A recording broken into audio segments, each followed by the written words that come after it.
Apple founder Steve Jobs identified the British rock group The Beatles as his model for business, noting they were four guys who kept each other's kind of negative tendencies in check. They balanced each other, and the total was greater than the sum of the parts. That's how I see business, he continues. Great things in business are never done by one person. They're done by a team of people.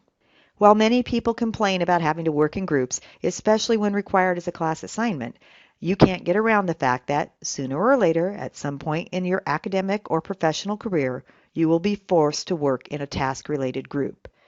But, as Steve Jobs reminds us, great things can be accomplished by small groups. Unfortunately, small groups can also not accomplish great things.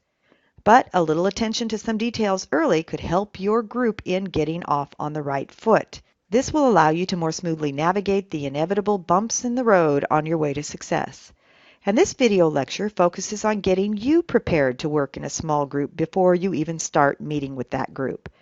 Along the way, you'll learn some concepts that might help you get into the right mindset for a small group experience. There are lots of things that you might be able to do before you meet with your group for the first time. First, find out as much as you can about the project that the group will have to perform. If your supervisor or professor has provided an instruction sheet, read it. Take a couple of minutes to look up other information that might be helpful. If you have the opportunity, identify which parts of the task at this time are unclear to you, because you might be able to ask for clarification. However, keep in mind that some group projects are intentionally ambiguous. The goal of the project might be to have the group solidify what needs to be done or develop a creative solution. Too much guidance can hamper that process. Now it's time to think about you. Think about what you bring to the group. For example, what resources, skills, information, tangible items, etc. do you have that could be helpful to the group and in particular to this project? For example, depending upon which direction the group ends up going, being good with technology could come in handy, or maybe not. If the project focuses on a public education campaign and you know someone who works in the industry, that could be a great resource. Perhaps you are a good public speaker and the project involves an oral presentation. You might be able to coach other group members in their portion of the presentation, enhancing the entire group project. Now, the flip side of this is your limitations. Are there some skills or resources that you lack? Such as access to the internet, maybe checking email is a problem for you. Are you a poor starving college student who finds it a stretch to purchase the textbook, let alone the supplies that the project or the group might need? Perhaps your researching skills are not as good as others, or your writing is not up to par. Remember that the best groups allow members to utilize their strengths for the betterment of the group. Your strengths might make up for another group member's limitations, and vice versa. Also, think about what your goals are when you're working in a group. Do you want to produce a wonderful product, or maybe just do enough to pass the class? Really learn about the topic? It's helpful to know this before meeting with your group so that when asked, you can answer honestly. Finally, as most group projects involve meeting with your group outside of the classroom, determine what your time availability is. There are obviously times that are more convenient for you than others, but you need to be willing to meet at other, less convenient times. Your willingness to put the group's needs above your own individual needs will go a long way to making your group experience tolerable. Indeed, professional basketball player Kareem Abdul-Jabbar observed that a team will always appreciate a great individual if he's willing to sacrifice for the group. You may also want to prepare your contact information in advance of your first group meeting. Most business meetings start with the members handing out their own business cards. While this might be a little too formal for your group, perhaps you can put together some note cards with your name and your preferred contact information on them so that you can hand them out at the beginning of your first meeting. If everyone in your group did this, it would save a significant amount of time and possible potential confusion. Before we go further, being aware of some concepts might help you develop a mindset to allow you to perceive what is likely to happen in a, hopefully, more positive way. There are a lot of aspects of small groups that you will learn in a group discussion class in much greater detail, but here are some key things to remember very briefly. Frequently, synergy comes into play in groups, which is the concept that the effect is greater than the sum of the individual parts. In other words, the group can do more when the members work together than if each member worked individually by him or herself. This would be synergy at its very best, positive synergy.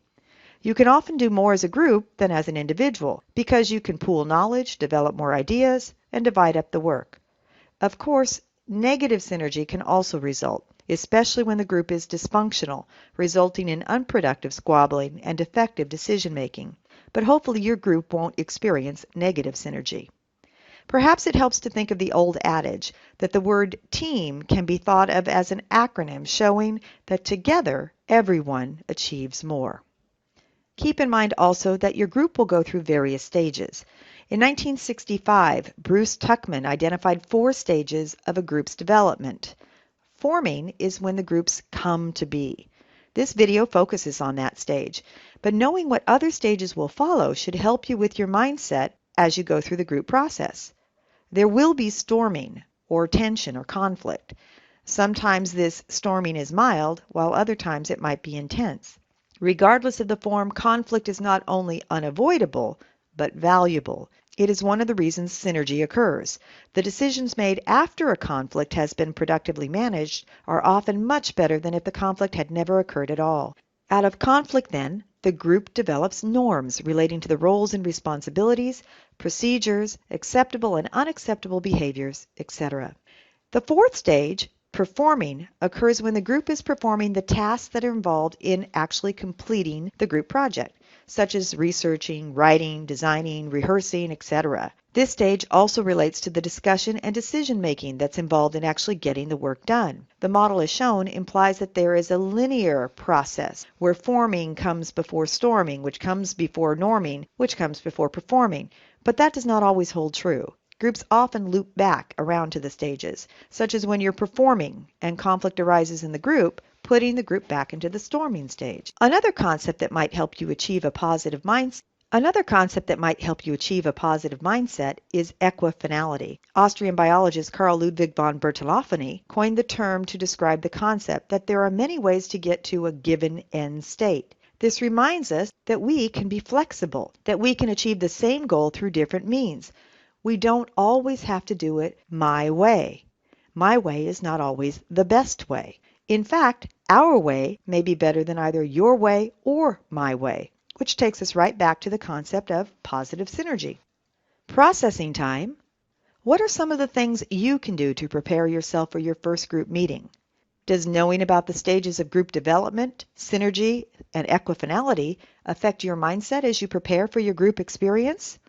If, as actress and television personality Oprah Winfrey believes, luck is preparation meeting opportunity, I wish you a lot of luck as you prepare for the opportunity of working in a group.